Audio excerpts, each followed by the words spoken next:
Պարոն նախագահ, գործող իշխանությունը Արցախ վերադարձի հարցը բարձրաձայնելը համարում է հրահրիչ, կոնֆլիկտածին, պատերազմի վտանգը մեծացնող,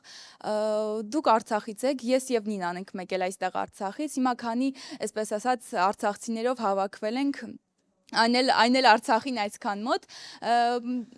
Արցախ վերադարձ խաղաղ ճանապարհով հնարավոր է միջազգային իրավունքներին համապատասխան եւ դուք ինչպես եք պատկերացնում։ Այո, մեր ծրագրային նաև դրույթներից է Արցախ վերադառնալու իրավունքը դա անբաժանելի իրավունքն է արցախայության եւ ես չեմ համարում որ սա կոնֆլիկտացին է նույնպես կոնֆլիկտացին չի ցեղասպանության հարցի հետամուտ լինելը ցեղասպանության հարցի ճանաչմանը նույնիսկ սա նաև վերջ կա միջազգային դատարանի որոշում կան Եվրո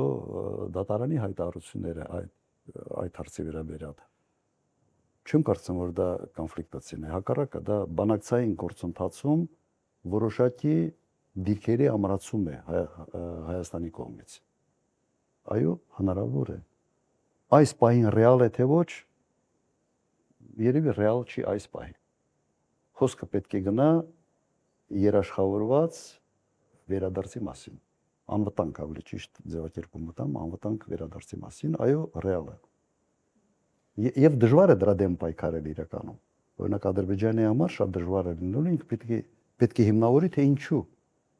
Եվ քաղաքացիական պայմանագիրն իր նախընտրական ծրագրում քայլ առ քայլ պատկերավոր նկարագրել է, թե ինչպես է իր ընտրվելուց հետո փոխելու Հայ առաքելական եկեղեցու կաթողիկոսին, տեղապահ նշանակելու Բայց մենք տեսնում ենք, որ այս նախընտրական շրջանում քարոզարշավի ժամանակ ոչ մի բառ դրա մասին, կաթողիկոսին փոխելու մասին Փաշինյանը չի խոսում։ Ինչու ձեր կարծիքով։ Այդ հարցի պատասխանը ես իրականում չունեմ։ Ենթադրության մակարդակի վրա կարող եմ ասել հետևյալը։ Հասկացել եմ, որ դա զուտ նախընտրական տեսանկյունից շահավետ մոտեցում չի շատ խոսալ եկեղեցու մասին, նաև հույսը դնում են նրա վրա, որ ծրագիրը շատ մարդ չի կարդում եւ այդ ծրագրից իրենք չեն էլ համարյա խոսում, մենք ենք անընդհատ հիշատակում այդ ծրագրային կետը իրենց մոտ։